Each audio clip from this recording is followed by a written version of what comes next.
পার্টির মহকুমা সম্পাদক মন্ডলীর সদস্য কমরেড সুকেশ নাথের মরদেহে আমাদের রক্তিম পতাকা, যার শেষ ঠিকানাই ছিল আমাদের এই পার্টি,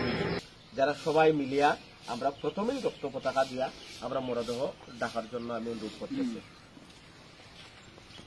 ধরেন সবাই সবাই ধরেন সবাই ধরেন